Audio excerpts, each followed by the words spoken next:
Snap, burn them. Yeah. Yo. I took the time to develop my mind. I had to hibernate, realign My name is Nathan Baez. Today is May 3rd, 2025, and we are at El Taller / Cafe Azteca. I'm an artist. That's one thing I want people to know about me. I write, I make music. Lawrence is a big inspiration for me. It's home, right? It's the only place I've known. There's a culture here that you won't find anywhere else, or I haven't found it anywhere else. And it's very rich and like vibrant and just fun. I had a lot of fun growing up here. In my like transition from being a teenager to an adult, this place was where all my friends, anybody who was like into art, into music, would come and hang out, would read, would host events. My faith broke free out the cyberspace, standing. ABL is a writing organization out of Phillips Academy, and they work with like Lawrence students. They bring them to Phillips Academy for 2 weeks in the summer, and they host like a bunch of writing workshops. It introduces students in Lawrence to writing that's not like purely academic, which can push kids away from the act of writing. So we were writing poetry, writing raps, all that. And my connection with ABL and with El Taller and with Elevated Thought kind of all merge. Everything is art. Everything we do can be categorized as some type of art form. Art is like what creates culture, right? And El Taller is like a cultural staple here. This is like a place where artists can come and kind of develop who they are, their identity, their style, their language. And last night I was DJing a party here. It was a Queer Caribbean night. And this is a very queer-friendly space. El Taller holds space for like so many identities. And you're allowed to come here and be like free and kind of express yourself.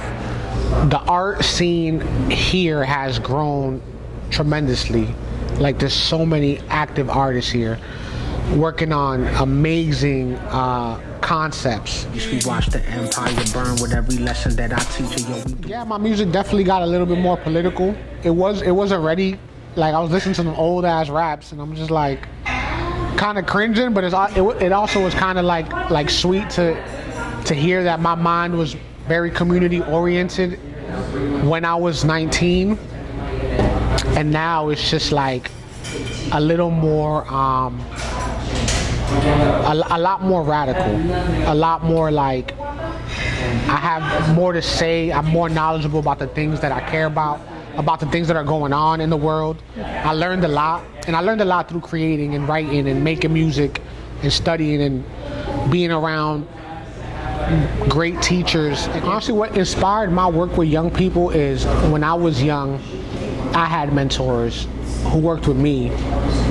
I used to go to an after-school program called Movement City, and it was an art-based after-school program. And the adults in my life were mad cool.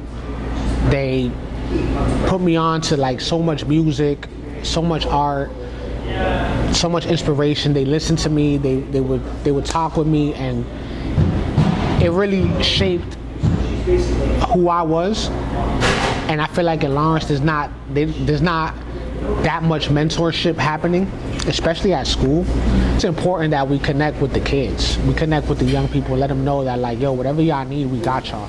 Because they're next up, especially when there's not a lot of opportunities out here that are accessible to everybody. The kids in Lawrence are so talented. They're amazing. I want to stress how like vital this place was for so many people. When they opened El Taller, it was for education. It was for the idea that like people gather at coffee shops to organize, to learn, to plan, to, you know what I'm saying? This is where revolutions happen. But like, this place brought together so many different types of people. I met so many people here, and this was a third space for kids. If I can be somebody who can look out for the kids in my community, like, I have to do it for the children until they all get free. It's army fatigues and warring with the police.